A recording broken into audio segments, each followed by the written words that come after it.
Okay, so good afternoon to everyone. Good afternoon. Thank you for joining. So today's masterclass is tips for cutting energy costs. And we are here joined by Alex from Groundwork, Green Doctors in London, who will be sharing some valuable tips I'm sure we will all benefit from. So before we begin though, I would like to read some important points. The session today is being recorded. So if you would rather not be on the recording, I would request you to close your camera, turn off your camera if possible. As this is a webinar, everyone will remain muted throughout the session. If you have any questions, please type them into the chat box and we'll address them during the end of Alex's presentation. Lastly, the information presented today is for guidance purposes only.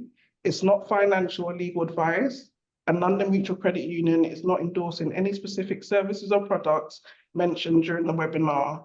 We encourage you to seek professional advice tailored to your individual circumstances if needed.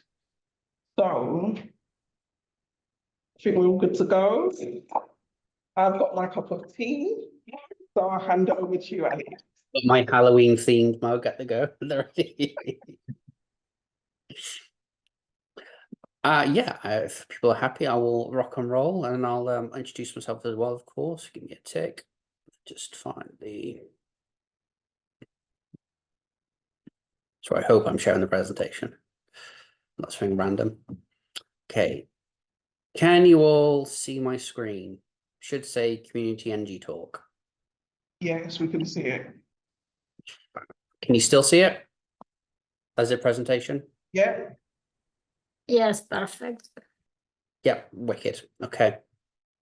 So yeah, this is so I'm Alex. I'm from a company called Groundwork. My team are called the Green Doctors.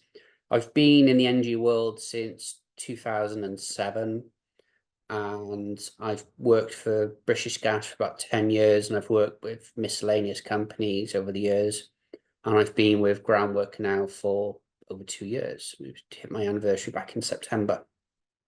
So there's not much about energy I don't know, and I'm hoping to part some of my experience and knowledge in the presentation today.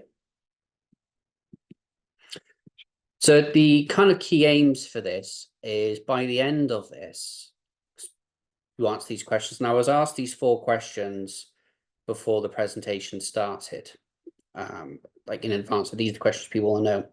So I've adapted the presentation so actually you will be able to answer these questions at the end if you're listening. So we'll be able to test that. So what are some immediate changes people can make at home today to reduce their energy costs? Are there any apps or tools available that can help monitor and reduce household energy usage? Are there any common myths about energy saving tips that don't actually work? And I must say that's an excellent question. And it stuck me for a little bit. What are some common energy wasting habits that most people don't realize they have? So said by the end of this, hopefully you'll have the answer for those. So Groundwork itself, it's a federation of charities, and we work with the community to action on poverty and the environment across the UK. So some of the highlighted things we do is we work with communities to make them greener, healthier and healthier. Go to people's parks and gardens to spruce them up a little bit. We'll give people confidence and skills to be able to apply for jobs. We work a lot with volunteers to give them work experience, and we just find ways just to effectively just make your life a little bit easier and better. So the Ground Doctor team, I'm just trying to see if I can actually hide this. Oh, there we go. Yeah, cool. So Green Doctors, here's a snapshot of some of them. So we've been part of Groundwork and we've been around for 18 years, and we help residents across the UK with their energy bills. We help them save money on various things, try and get them to stay warm in winter, and just improve the overall energy efficiency at home. We work in partnerships with various boroughs and councils, I deal with the London one specifically, so this one's going to be aimed at those residents who live in London, but we do have them dotted all over the place. And the information we give is free. It's all completely free, all the advice we give. And we'll give you advice on your bills, signpost you to various grants. You may get a new boiler or home insulation. If you've got a really high bill, we'll see if we can get that written off for you. In fact, just give that peace of mind, just being able to sleep a little bit better at night. So the aims of my team are to improve the health and reduce the impacts of cold homes, increase your income by, well, or using the income you have just to, sorry, brain freeze for a moment. So the using it, helping look at your current finance and seeing how we can utilize that to make the best savings you can with energy bills, and enable behavioral change and taking action. So just think to yourselves, how many people that you know struggle to pay their energy bills? And how many do you know that have to choose between heating their homes and buying other necessities such as food? And hopefully we don't know many, but if we do, then I hope by the end of this, then you'll have some tips you can give them and some advice you can give them. So when it comes to heating your home, it can, this time of year, it's kind of getting a bit cold, but it's not too bad. And the ideal home will be around 21 degrees. Now, if your home is too cold, and this is where we talk about choosing heating and eating, it can have a serious impact on your mental and physical health. I don't know about you, but when I'm too cold, I feel very slow. I don't sleep very well. I can't think properly. And when I'm too hot, I'm just useless in the summer. I just collapse. So we want to try and find ways to keep your home around, between 18 to 21 degrees. And I'll go through some ways on how you can achieve that. So when it comes to the amount of energy being used in the home, shockingly, 60% of what we spend on goes towards heating, which is a lot. 24% goes on hot water. 7% goes on small electrical items like computers, PlayStations, etc. 6% on lighting and 3% on cooking. With hot water and heating, there are behavioral changes you can make to drastically reduce that. So you can put more money towards small electrical items, cooking, eating, etc. So here are some quick wins on how you can save money. So just by turning off all your appliances or putting them on, rather than keeping them on standby, and I appreciate some things you've got to keep on standby, like your Skybox, your internet, things like that, I completely get that. But if you do switch everything off, you can save about £45 a year. If you install draft proofing, which is something what we can help, Green Doctors can help you do, you can save about £80 a year. Turning off all the lights when you don't need them. When you leave a room, does the light need to be on? No, off it goes. Can save you about £7. Washing around 30 degrees or even on cold laundry cycles and reducing those can save about £24 a year. Not using the tumble dryer, which can be difficult in winter, I guess. I get it. But if you try to avoid using it, you save about £50. The really, really difficult one now is taking a 4-minute shower. So if it's just 4 minutes in the shower, that can save you £60 a year. If you're wondering how to time it, just stick on a 4-minute song. That's what I do. Having a bath once a week. Or sorry, swap one bath a week for a shower even. That's £9. Don't overfill the kettle. So if you just fill the kettle to how much water you actually need, you can save about £29 a year. If you manually wash the dishes, £12 you can save. And top of your hot water installation, so that's when you have like the jacket around the hot water tank, you can save about £40 a year. One way you can kind of track your savings is by getting a smart meter. Now, the one little thing about smart meters, they're free. You can have an app which you can track of how much energy you're using in real time. You can see how much you use an average day, week, month, or even the year. You can see it in pounds and pence or in kilowatts. You'll also get a in-home display when you have a smart meter installed. If you've moved into a home, it has a smart meter, doesn't have the display, speak to your energy provider, then you can someone actually free of charge. That gives you up-to-date, real-time information on how much energy is being used in the home. So say you're about to go to bed, you're looking at and using, say, 20 pounds of electric. What's using energy? Does it need to be on? You switch those appliances off and potentially that can go down to just £10. You've already saved £10 an evening just by knowing what's using how much energy, the switching off at night. The other thing I like with smart meters, I'm with British Gas, and they regularly have half price energy for like an hour or two on weekends. And I highly recommend checking with your energy provider if they have similar schemes as well. Next, we'll go on to heat loss. So you can lose about 10% of your heat through windows, 50% through doors, and if you've got a back cave underneath the house, it can disappear into the ground there. 25% for the roof, 35% through the walls. Now, things you can do immediately to save that 10% is to get a thick pair of curtains and keep the curtains closed when you have the heating on. And the other thing you can do when it is summer and it's really hot, if you close the curtains during the day when it's really hot, that'll actually help keep your house cool. So some of the things you can install and we can install for you free of charge for our Green Doctors. So draft excluders in the windows, draft proofing in the letterbox, and you get draft excluders for the doors. You can get these online, but as I said, Green Doctors team can install those for you free of charge. You can also get radiator foils, which I call effectively silver foil around some cardboard if you haven't got the funds to get one or able to get an appointment as an interim. Yeah, you just stick that behind the radiator and that reflects the heat back into the room there. Another way you could save money, air fryers. Now, there is a myth around that it's cheaper to cook on air fryers than cookers. It's cheaper if you're just cooking for 1 or 2 people, that's fine. But if you're going to cook a whole chicken, you're better off using the oven. And if you're cooking large meals, the oven is the best way of cooking for that, whereas an air fryer is good for 1 or 2 people.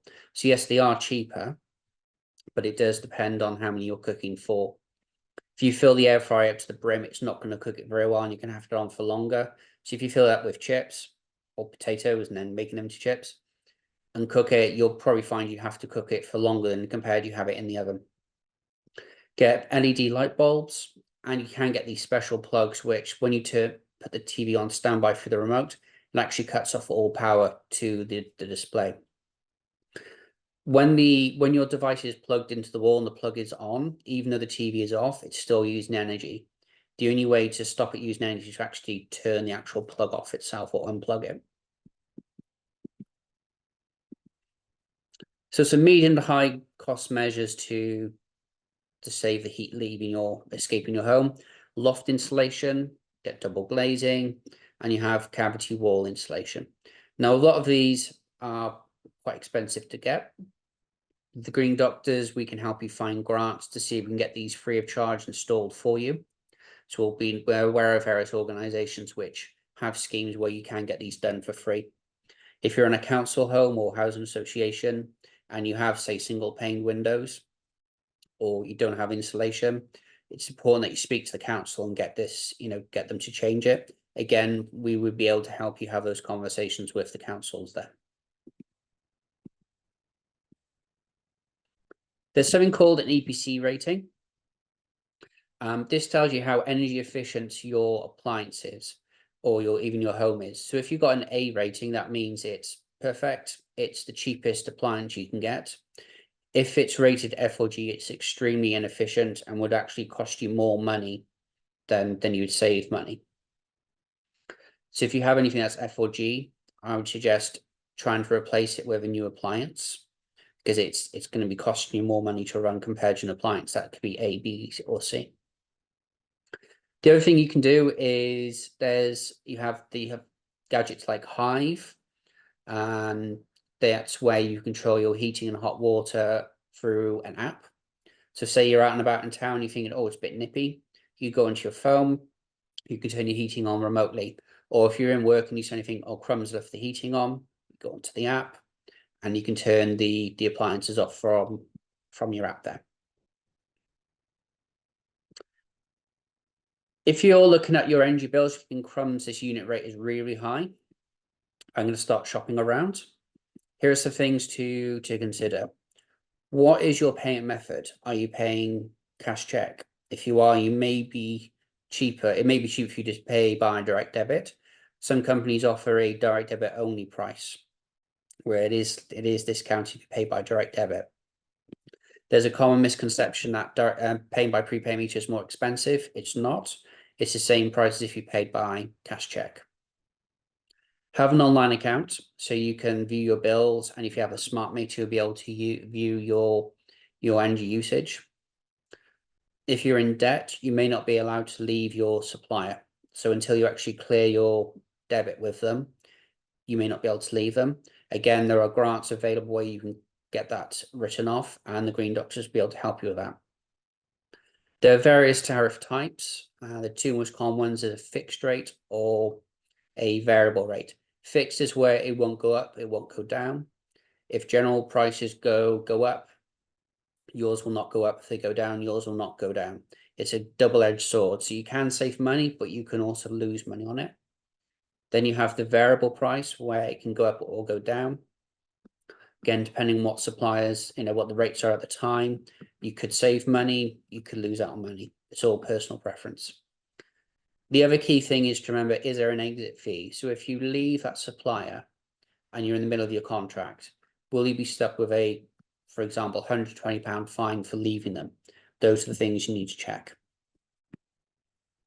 When you are comparing energy prices, check what your name of your current tariff is, put in how you're currently paying, and most importantly, do not put in when it says, how much energy do you spend, and you put in, say, 2 bedrooms, have 5 radiators.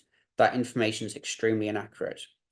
Tell it how much you use in kilowatt hours or kWh. Prices will also vary depending on your postcode.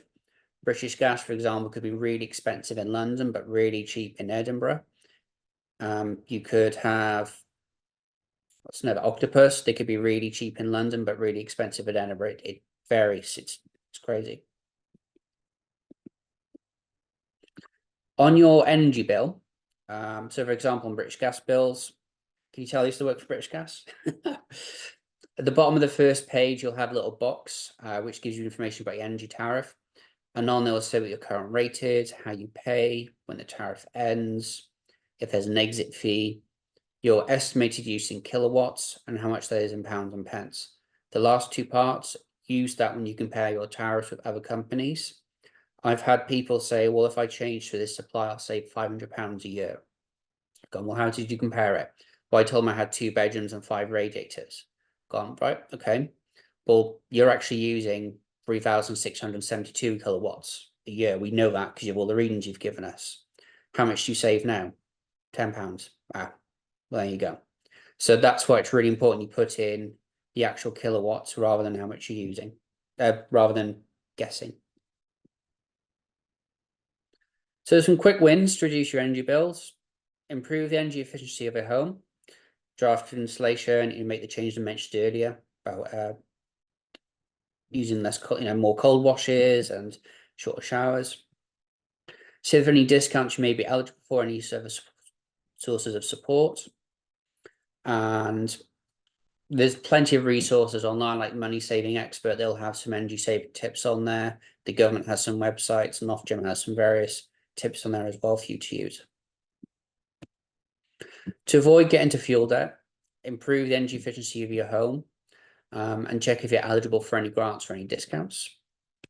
Check you are claiming all the benefits you're entitled to. There are various organizations which, like Checker, which will tell you if there are any benefits you're entitled to. If you can't pay your bill, please speak to your provider. They won't cut you off.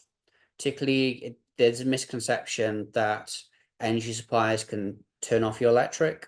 They won't. They will never shut you off. The only time they'll turn your supply off is if you run a business. please speak to them and they will put you onto a payment support plan to help you pay that debit back.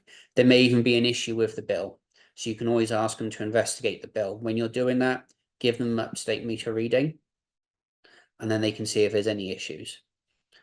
Give your suppliers a reading at least every month if you can. You don't have to do that. Ideally, maximum you should be giving them is every 3 months. If you are unable to get your meter or you can't read it, you can ask them to send an engineer out or get a smart meter installed. So the Green Doctors, my team. So we deliver a hybrid model of home visits and phone consultations. You can have either or. During the consultation, the Green Doctors will help you to give advice on energy bills. So give you a breakdown on how the heck they're even worked out, because it can be a bit of a mind maze. And we'll see if we feel there's something wrong with them. We'll speak to the supplier and say, look, actually, we feel there's something wrong. A lot of time, the team will come to me and ask me for advice on bills. And I've looked and gone, right, this is what's wrong. They'll then go to the supplier and say, this is what we feel is wrong. And we've managed to save people thousands of pounds on their bills when they've had wrong readings or wrong meters, things like that. Energy saving tips. So we'll go around the home and we'll see what's using energy, and we'll create a report for you to use. And on that, you'll be able to see how much energy you're using and how much you can save if you make various changes. Financial support. So there's things like water help, where you can get 50% discount on your water bill, depending on your circumstances. There's Water Sure, which caps how much your water bill is going to be. You got something like the Energy Trust, where say you owe £10,000 to an energy supplier, depending on your circumstances, they would write that off for you. So there's lots of things we can find to give that bit of peace of mind when it comes to energy and water bills. Then there's the Priority Service Register. So it's a free service every single supplier has. So it's a scheme where if you need bills in, say, large format, if you are difficult with eyesight, you can get large print bills. If you have medical equipment in the home, we can ensure that you have a generator. If you're elderly and you need heating on, there's no power, they'll provide you with alternate supports of power to keep all that running for you. They'll also provide a free metering reading every month or every 3 months, and potentially you can get your gas appliances checked as well for free of charge.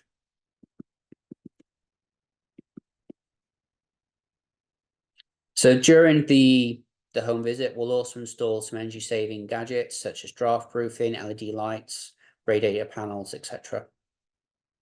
All information we give you, we'll write it up and send you as a part of the report there. And we'll signpost you to any other organisations in the area. So, for example, we mentioned earlier on about having to choose between heating and eating. We'll do all we can to get you food vouchers and fuel vouchers. So the eligibility criteria, if you want to visit from my team, on a low income below 16,190 or in receipt of any means tested benefits. Energy costs more than 10% of your household income, which I think for most of us that is the case, unfortunately. If you've got long-term health conditions, such as asthma or things like that. If you have a disability, if you're over 60, or if you've got children in the age of 5 living in the home. If you're not sure if you're eligible, just give us a call. And if we can't help you, we'll certainly signpost you to an organisation who can. We hate turning people away, and we'll help everybody as much as we can there. So in a nutshell, calls and visits booked in advance. We're currently booking 3 weeks in advance. The calls will last between 45 to an hour. And the home visits can take around 90 minutes, depending on how large the home is and how many gadgets we need to install. It's completely free. There's nothing cheaper than something free. And during the visit, I said we'll install some energy-saving gadgets. And if any organisation errors, I said we'll signpost you to those. So we are across the majority of London. As I said, if you call us and we don't work in your area, we'll be able to refer you to somebody who does work in that area for you. Same in the UK. If you join us from across the UK, we'll be able to see if there's any Green Doctor services in your area or similar services in your area there. So if you want to book with us, if you just look up Green Doctors London, we're the first result. You can email us at greendoctorsldn@groundwork.org.uk or give us a call 0300 365 3005. That's completely free to call from landline or from mobile. And you can also get to it through, if you look at the Groundwork website, well, there's links on there, but yeah, just look up Green Doctors London, we'll be the first result there. So, putting it back onto you now. So you can either put the answer into the chat box, or you can raise your hand and answer it. So what are some of the immediate changes that you can make at home today to reduce your energy costs? Oh, go on, Holly. Raise the hand. Hold on a second. Hold on, Hi, Holly. hi. I'm thinking for me because I'm in a we call it again housing association, so I don't have too much control over my own environment. Yeah. So the immediate one, I do have the what you call it again, the meter. Can't smart read it to meter? save. Yeah, I have a smart meter. Can't read it to save my life. So the budget thing was happy, but the immediate change is to understand the smart meter so I can budget. And then second, you talk about having a review because I may have one of the most expensive providers in London because I've been with them for so long. Maybe I'm too lazy. So a review of that because my bill is going up to ridiculous, or it's almost like I would say maybe about 5% of my salary. I wouldn't say 10% really, but it's 5% if you count in the on the card, the electric card as well. So yeah, that's the only immediate changes I know for me. I don't know about anybody else. Thank you. With your bills there, just make sure you are giving them actual readings. Energy isn't like insurance, where insurance just goes up every year, regardless if you use it or not. Energy, if you and your neighbors are on the same tariff, you'd be paying, hypothetically, you'd be paying the same unit rates as your neighbor. It is worthwhile shopping around. Money Supermarket has a scheme called the Energy Club, and Yeah. what they do is they sort of scour the fields of energy providers and find out what is the cheapest tariff. In my postcode, you think? In your own postcode? Yeah. Okay. Yeah. So they'll have that scheme. The one thing I would be cautious of though is if there was a few years ago, there was loads of energy companies. There was like 30 energy companies, and they're all paying really low rates. But a lot of them didn't survive past a year because they couldn't afford to keep those rates for Yeah, true. extended That's why I periods of time. stuck with sorry to interrupt, but that's why I stuck with British Gas. I was just seeing people just, good deals, but they were just disappearing, and I'm like, oh God, no, I Yeah. can't deal with the stress. Yeah, I got made redundant twice thanks to that. Okay. So I was well aware of that. But I mean, it's good for you in a way because you're getting Euro savings and then you just switch Okay. to the next one. So it is Okay. worthwhile shopping around. Just make sure you're not on a contract now and there's no cancellation fees. Thank you so much. Pleasure. Okay, next question. Are there any apps or tools available that can help you monitor and reduce your household energy usage?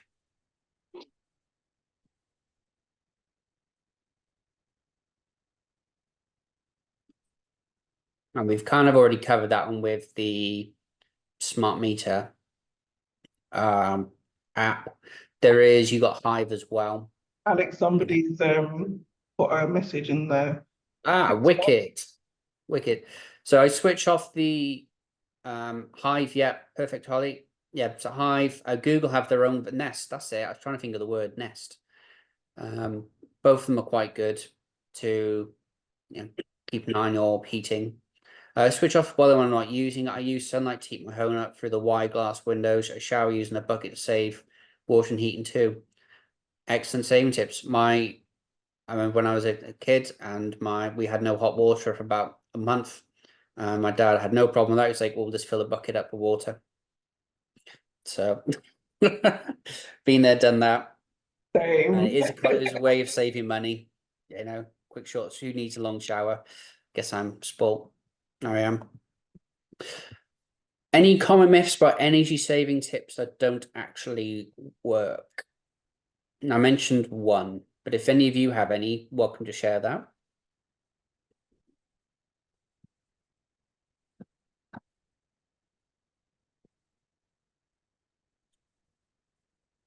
It was to do with cooking. Can I mention it, Alex? Yeah, go for it. Mention something about the air fryer. That's right. So it's cheaper to cook with air fryers compared to conventional ovens, but it does depend on how much you're cooking it. So if you're filling it to the brim and won't necessarily cook it all evenly, so you'll be there for ages, just cooking it. So if you're cooking large items or bulk items, it's cheaper to actually put it in the oven rather than in the air fryer. What are some common energy wasting habits that most people don't realize they have? And Cleopatra, you mentioned some about the sunlight. So I mean, yeah, why if it's like a nice winter day and it is warm, then yeah, just let the sunlight do its thing.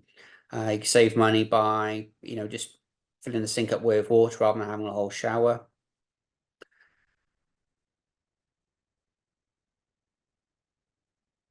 Cooking without leads uses more energy. What do you mean by that?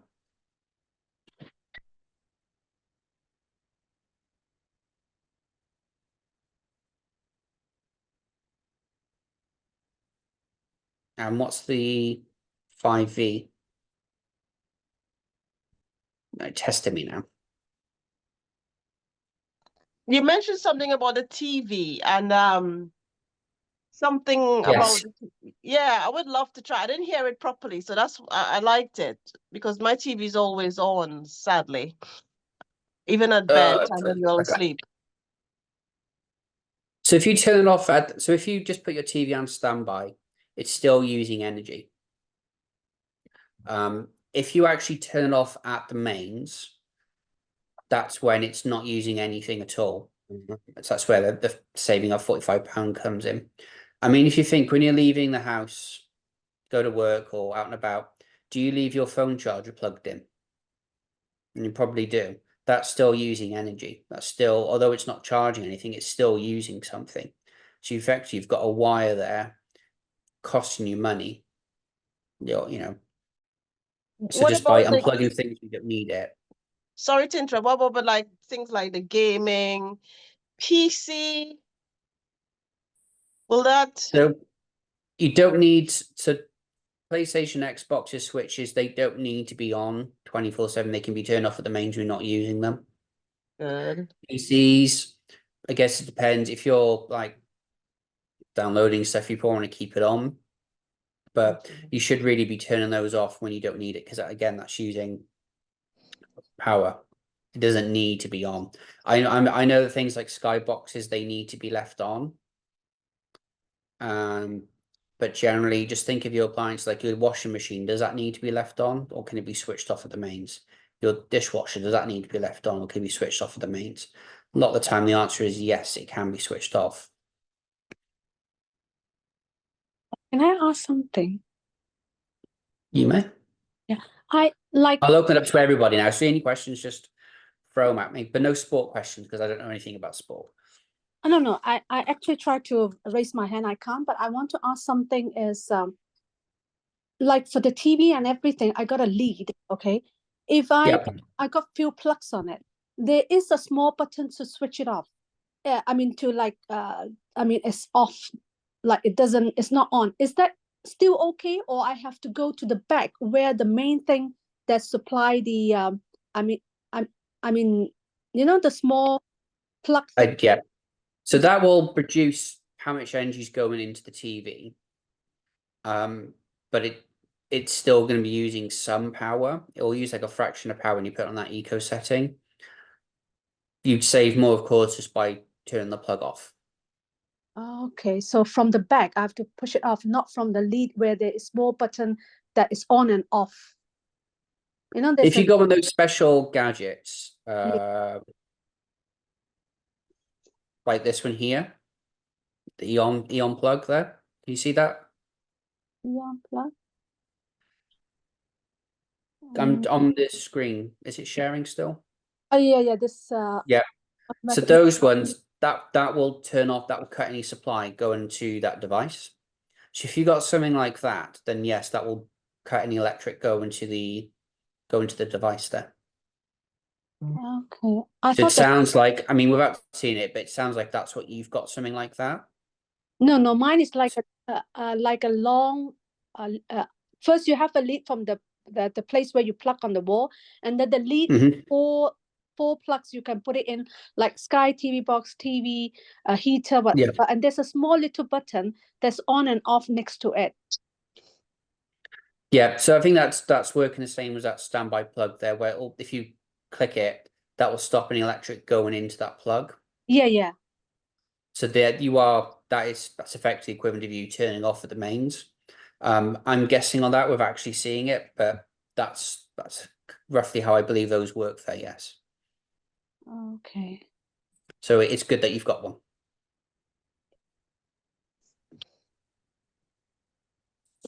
If you don't mind, it's actually this one. You know, there's a tiny button here. Okay.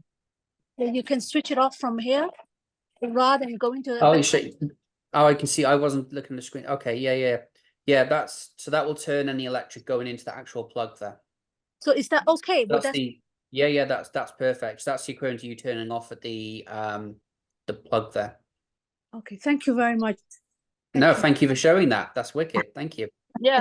Sorry, I raised my hand, but I saw what she was talking about. So that you can actually buy those extension lead with individual on and off for each plug. So just look for those ones. Yeah, they're Oh, brilliant. great. So I Thank you. recommend getting those if you've got the budget for those. Thank you. Thank you for showing that. Thank you. And has anyone got any questions about bills, smart meters, or if you're querying about other ways to save money? Sorry, me again. The bill Hello. one you talked about when you having a conversation with your supplier that you use the kilowatt, right? So they've sent me their quarterly bill. So I have to look at how much they said the previous quarter is when they're trying to do those things, because they sent me a letter. I agreed with them back in the summer how much I'll be paying coming up to the winter. That's British Gas. And now they're sending me another letter saying, "Oh, we don't think that's right. I think you're going over." You know what I mean? So it's very confusing when you try to negotiate bill. At least I am finding it confusing. It Okay. is a minefield. It's not just you. So the way it should be done, they will work out over 11, 12 months how much energy you're going to be using. Yeah. And they will put that into, equal payments. So say, for example, we think you can use, say, £1,200 and we'll put 120 quid a month there. I mean, that's terrible maths, I know, but That's fine. If they notice you're using more energy, so say circumstances change, there's a baby or someone moves out and it changes, and they feel when they review it at the 6-month mark, so we're halfway through the year, and it doesn't look like you're either going to hit that number, whether you're going to go over it or go under it, they'll change the direct debit amount. Okay. So that's why it's really important that you look at your balance, and if you're in debit, they're more likely to put the payments up. If you're in credit, they'll either keep it as the same or they may slightly reduce it when it comes into winter. Okay. Generally, you're probably paying more than what you're actually using over summer, because you're building up a kind of little nest egg to comes to winter, then you can kind of draw on that. My main advice to anybody, if you are, say it's September, October, and you notice, say, you're £500 in credit, don't ask for that money back. You've purposely built up that credit to help you with your bills over winter. When it comes to, say, March or April, springtime, and you're still in credit, then ask for that money back. A lot of the time, I've given refunds out to people, or I've seen people have had refunds just before winter, and we've told them we don't think you should get it, but they've had it anyway, and they're suddenly in large amount of debt. And when you look at how much they've had refunded, majority of that wouldn't have existed if they'd kept that money on their account there. Okay. Energy companies do not earn interest on the credit you're in. That's a misconception. Okay. All right. Brilliant. Thank you. That was better. Yeah, thank you. It's all right. There are various ways of paying. So there's an option called a variable direct debit, where they'll send you the bill every month for every 3 months, and you just pay for whatever it is you've used. Great in summer for gas because you're probably paying £50 to £100, but in winter, of course, that's going to be quadrupled. So I mean, if you have the funds to do that, that might help you. It may not help you. It depends on what your balances are. I used to pay by variable direct debit, and I find it for electric only where I am, because I'm generally using the same amount every month. I just thought I'll just pay a direct debit, a fixed direct debit. But it's personal choice. But if you feel that energy companies are taking more money than what you're actually paying, ask them about a variable option.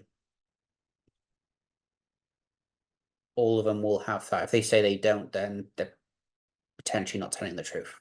Okay, because I moved from variable and they try to encourage me to do fixed, which I'm trialing now, but now they're moving the bar again. So yeah, okay. I think I'll come and join them for that. Thank you. That's all right. Yeah.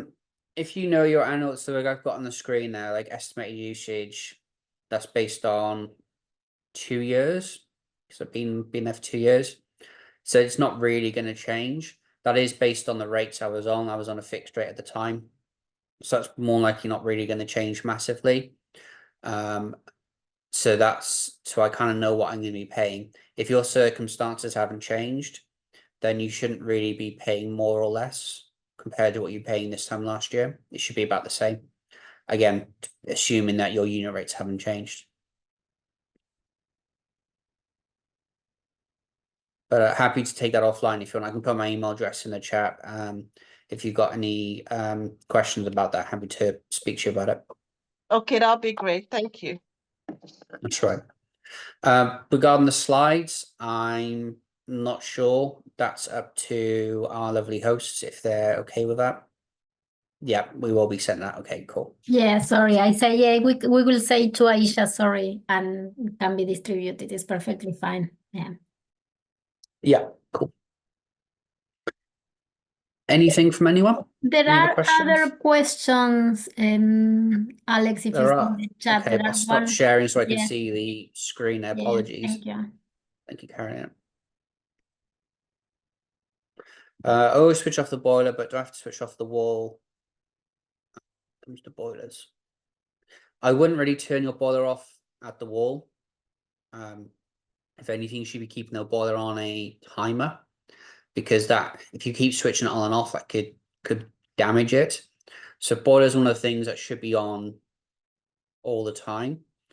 When they're on a time and they're not being used, they will kind of go into like a standby mode. And you'll know if you've got like a gas boiler, we've heard that sort of clunk click of the gas lighting up. Yeah, review the timers you got on it, but I wouldn't turn off at the mains there. I'm an electric only home, and I've got the hot water coming on for an hour in the morning and 2 hours in the evening for the hot water. Heating, we've got those plugins because we've got underfloor heating, which is rubbish.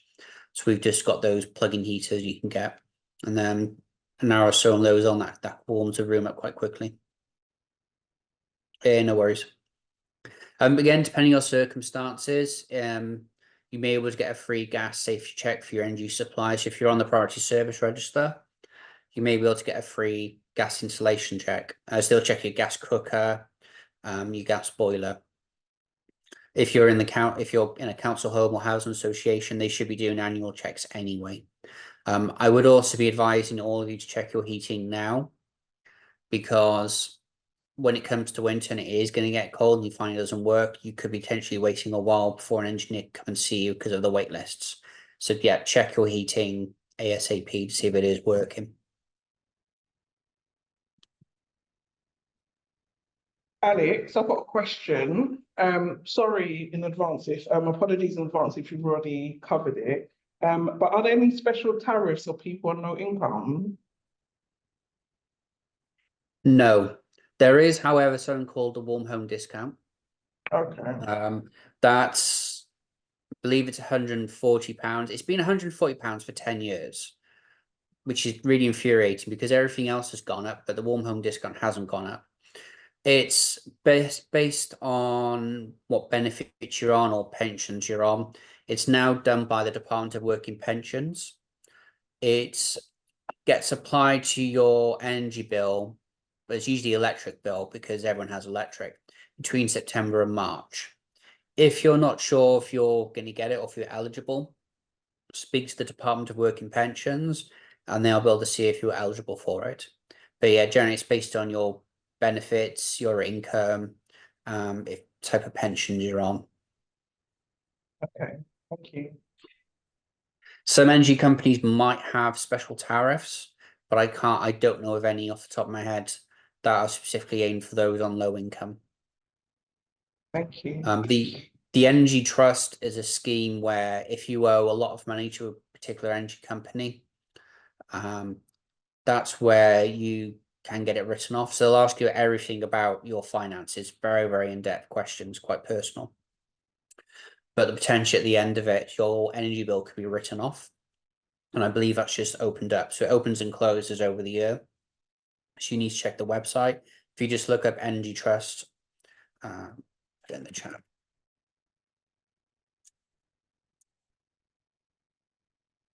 So if you look that up, it will tell you which suppliers have that scheme currently open. And then you can apply for it. And we can help you with that application because it can be quite a long drawn one and you may not sure what information to give. We'll be able, the Green Doctors will be able to help you with that anyway. There'll be bits you have to do, but we'll help you where we can.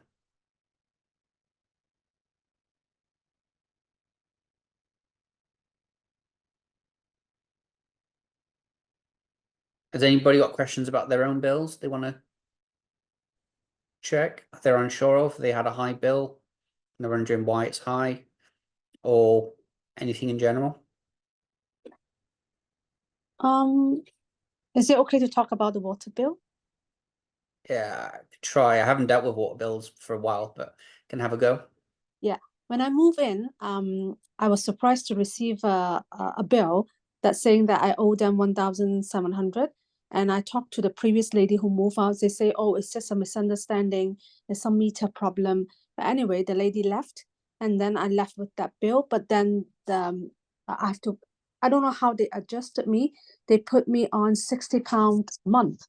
And it's only me and my daughter at that time. And Yeah. it was £60 a month. And then when I asked my neighbor, they say they have 4 to 5 people plus a granddaughter often come. She always put on a big swimming pool and they have 3 dogs, a lot of water they are using. They are only paying £56 a month and I'm paying 60. So the first thing you need to check is, when is the bill under your name? And if so, from what date is the bill under your name? Did you give them a reading when you moved in? I couldn't give them because the meter is somewhere in the car park, and they came and they sorted out. They say, oh no, the meter is fine, nothing wrong. They put me on this £60 for almost 3 to 4 years. Now they have reduced me to £20 a month. So the water and energy is similar in that when you move into a home, when you move out, always take a reading and take a photograph of it and give that to the supplier. If they're putting you on a really high amount like what you've got there, and you feel there's something wrong with the bill, check they haven't estimated your bill. Secondly, if the meter is going crazy, what you could do is look at your meter and your neighbor's meter and make a note of the reading. And then in a week's time, make a note of the reading again. And if there's like a massive difference between the two, so say you've used hypothetically 1,000 units on the water and they've only used 200, and you know they've used more energy, more water than you, that says to me there's something wrong with the meter. And then if you give that information to the water company, you've kind of given them evidence as to why your meter needs to be investigated. The first thing, the problem is we have no access to the meter. It's somewhere in the car park, and the housing people can only open for them to go, and we are not allowed to go and see. So I found You it should be allowed to, by law, you need to have access to your meter, especially the electric meter and gas meter. You must have access to your meter 24/7. So say that you have a gas meter and you're not, the landlord locked it away.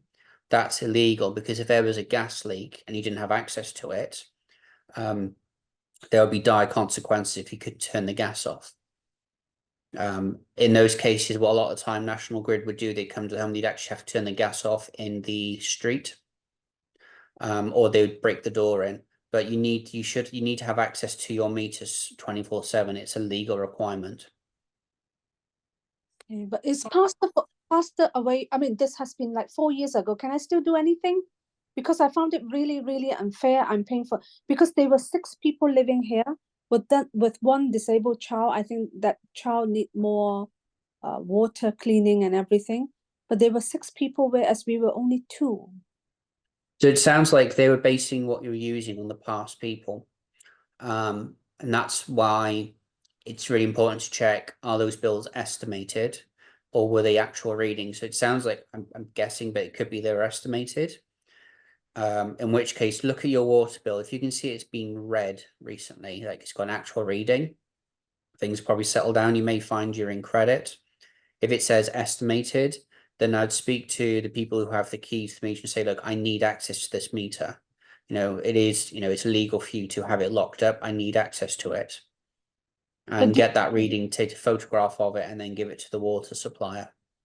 But do you think after so many years I can still do something? It depends on when the last actual reading was given. So I've seen accounts where we haven't had an actual reading. This is for electric and gas. We hadn't had a reading for like 4 years, and put the actual reading in, checked it was all okay, and they suddenly end up, a heck of a lot in credit. And it turns out, there was other issues as well, but we noticed there was an issue with the readings we've been overestimating. It's very common in homes where they've been empty for a while. We just assumed it's still empty, and we would charge them really low rates, and then suddenly get a really high bill when we give an actual reading. Same reverse happens, where there could have been 6 people in a home. Now there's only 2. The estimates are based on what was used this time last year. So it's worthwhile just getting a reading and checking your bills if they're estimated or actual. If you have difficulties with that, we can't get you access to the meters. You would need to do that, but we can always help you speak to the provider when you have that information, and we can put a plan in place. If it turns out you are actually owed money, we would help you get some of that money back. Thank you very much, Alex. Thank you. It's all right. Yeah, water's not my area of expertise. Energy, gas and electric, that's what I know about. But when it comes to how they work the bills out, it's very similar to energy, where, it's based off readings. Mm-hmm.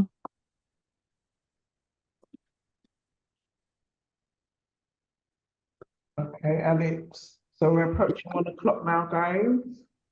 Wow, thank you for having me. Thank you for joining, Alex. Much, honestly, appreciate it a lot. That's right. Well, if there's demand, so I'm happy to go over, give a breakdown of how energy bills are actually worked out, and more details about smart meters if people are interested in that. Yeah, just reach out to London Mutual, and if they want to do that, I'm happy to do a presentation on that. Yeah. Thank you. Yeah, please. Thank you. So before we go, guys, I'd just like to let you know that we have our next session is on the 15th of November. We'll be discussing universal credit and the upcoming changes. So look out for that. If you aren't signed up to our email list, go onto our website, creditunion.co.uk, and sign up so that you stay updated. Alex, do you want to show your contact information just in case anybody wants to reach out? Email in, you can address it to me. It's greendoctorsldn@groundwork.org.uk. If you want to book in a service, you can either call us on 0300 365 3005. Online, just look up Green Doctors London. We're the first result there, and there'll be a bit at the top says contact us. On the website as well, there's a few blog articles myself and a few other Green Doctors have written around saving money, myths about smart meters, myth busting around smart meters, and top tips of what to look out for when you're changing providers. So there's more stuff on there. But any questions, welcome to address it to me. Send it to that email address. Happy to get back to you. But thank you for having me. I really appreciate the time you've given me to do this, and I hope you found this useful. Thank you very much. It's very Really. Hope I haven't wasted your time. Hope it's been good. Alex, I see you didn't manage to finish your tea. That must be More or cold. less. More or less. I drink cold coffee all the time. I'm used to it. It's like I just get distracted so easily. Yeah. Thank you again, Alex. Appreciate it. All right, My guys. pleasure. We'll be out now. We'll see you next time. Take care. All right. Toodle pip. Bye.